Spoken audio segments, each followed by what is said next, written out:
Chernobyl was the site of one of the worst nuclear disasters in history. An estimated 200 tons of radioactive material still lays beneath the steel sarcophagus where the reactor melted down. There's a 30-kilometer radius around the most contaminated area. This is the exclusion zone. I'm not going to spend any time focusing on the history of Chernobyl. It's been well documented and well covered, and we all know how much of a disaster this was. What I'm going to show here is my adventure and what I saw inside the dead city. This is my second trip to Chernobyl. The first time was really lame. It's illegal to enter any of the buildings, and the tours, most of the tours have a very lame schedule of just sitting in the car, listening to the history, and looking at buildings from the inside and safety of a vehicle. That's not what I wanted. I knew that the only way we could really see all of Chernobyl and really feel the history was to go with someone who knows the inside. This is why we searched for someone who knew the inside and has been there as a stalker. Our guide was a stalker who made at least 10 successful trips without being caught. He told us that they had to travel across the field of broken ankles, which obviously someone or many people have broke their ankles. They've had to cross the Pripyat River. One of the bridges is called Protocol Bridge, and our guide told us the reason for this is because the authorities or the military who guards the exclusion zone would often sit back and wait, knowing that that was the only way that stalkers could enter the exclusion zone was across the bridge.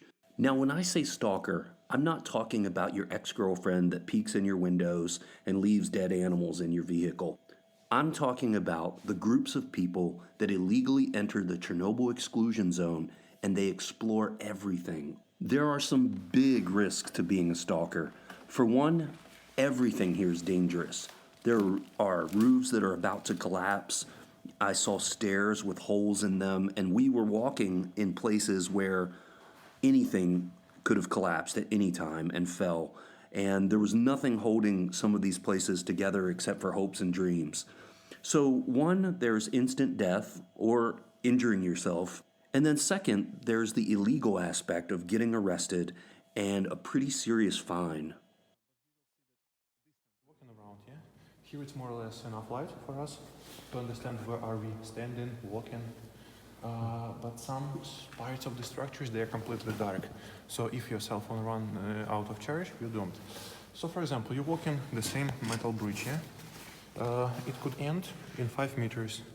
And then the hole like this, as usual, the bottom level of the structure filled with the groundwater. It's kind of scary in there. Not going in. Not going to do it. The next place we visited was completely out of the main section of Pripyat, or the abandoned city. Even after Chernobyl happened, there were still looters and people who would come in and steal the radioactive items here and bring them back and sell them in the capital city and all around Ukraine and neighboring countries.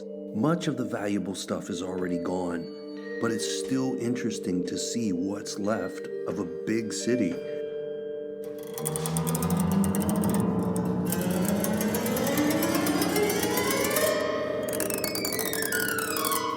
So if you've ever wondered what it looks like inside of a reactor, this is it. And also this is the sound it comes with. These are happy beeps. Gonna be farting blood later.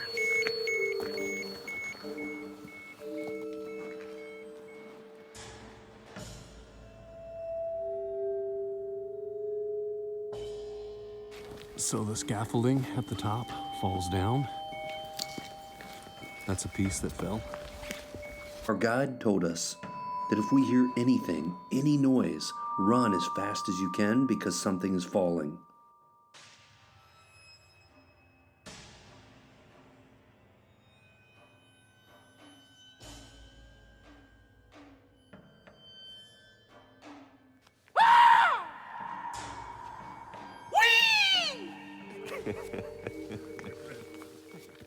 Granny's getting out! Oh, I didn't shoot it. I didn't shoot it, man. I didn't shoot it, man. Are you serious? Are you serious? I didn't shoot it. I was shooting you. I didn't shoot that. That's why I told you to back up. You're like, I'm a member of the Screen Actors Guild of Ukraine. All right. Okay, now back up. Ready? Come again, man. All right, this is from my grandma who's locked down in state prison. Oh, net, baby. Granny's getting out for Christmas. This is Pripyat Secondary School number 2. It's one of 5 secondary schools in the city of Pripyat. After the children graduated from this school, they could study in the vocational school in Pripyat. The technical school could teach as many as 600 students. The course of the school training in the Soviet Union lasted 10 years. As you can see, most of the buildings are completely empty. They've been gutted, everything's been taken. But schools, for example, had no value to looters. So the people stealing didn't care about children's books, they didn't care about their schoolwork or artwork. So this is a preserved time capsule of what it looked like. In one of the classrooms is still a complete chemistry set. What's unbelievable is this is a model replica of the reactor. There's so many notes, there's so many different artifacts of the time period here that it feels eerie and spooky to be in this spot and understand what it looked like the day of the Chernobyl disaster.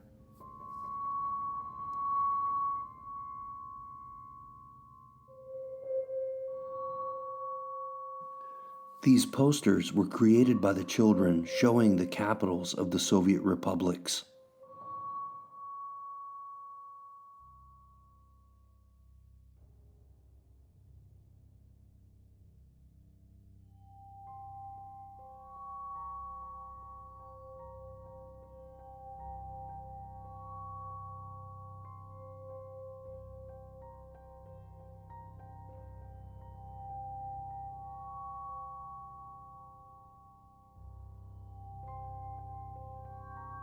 This is the entrance to the market or the store.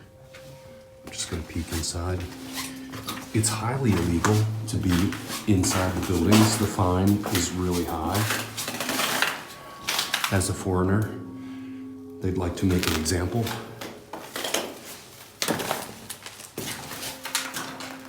So one of the scary things, there's thousands of apartments, there's thousands of rooms, thousands of places, there's metal everywhere.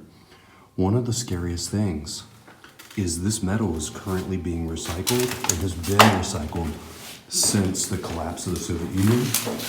And that metal was repurposed and shipped around the world, which is terrifying to think one day you buy a product and it's contaminated with radiation from Chernobyl.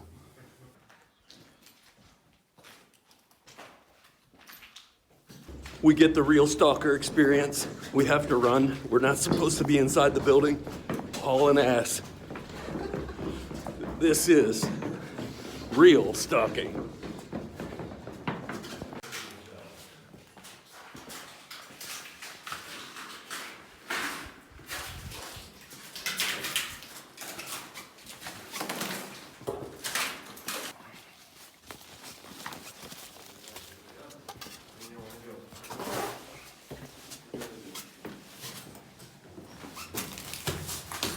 Being here in the middle of winter is amazing because there's absolutely nobody here except for my crew over there, this guy in the red jacket. And it's crazy cold. You can hear the Geiger counter beeping. This is the command center for the famous bumper cars. There's literally like one little switch there on and off. And here they are, the famous, the infamous bumper cars. Pretty cool, huh? Come here in winter when it's -10 and everybody's gonna have a good time. Almost terrifying watching this coat of arms. No, hear it? Oh, no, it's German. Do you think it's good fun? Чувак раз стопорил вот там вот механизм, он еще как-то плюс-минус крутился.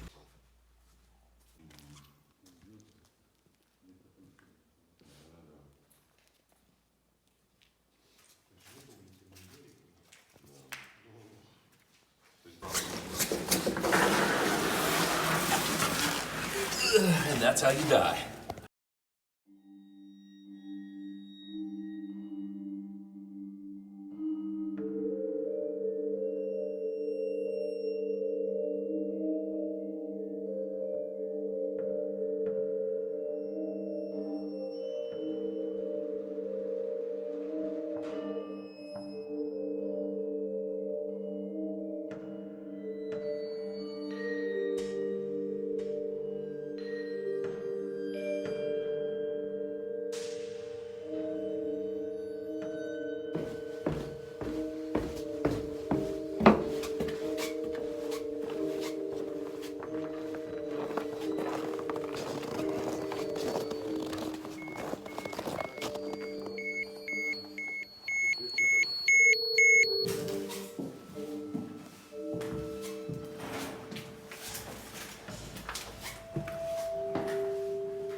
These vehicles, tanks, trucks, and machines were used right after the reactor melted down by what were called the evacuators.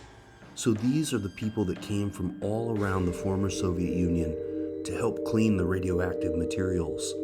It's unclear what happened to the rest of these vehicles, whether they were scrapped out, the metal was recycled, or they were used for parts. It's unclear, but all of them are very radioactive.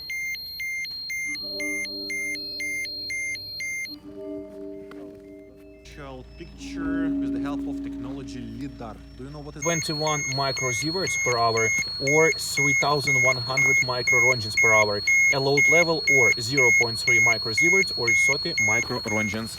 And here That's going to be a no for me.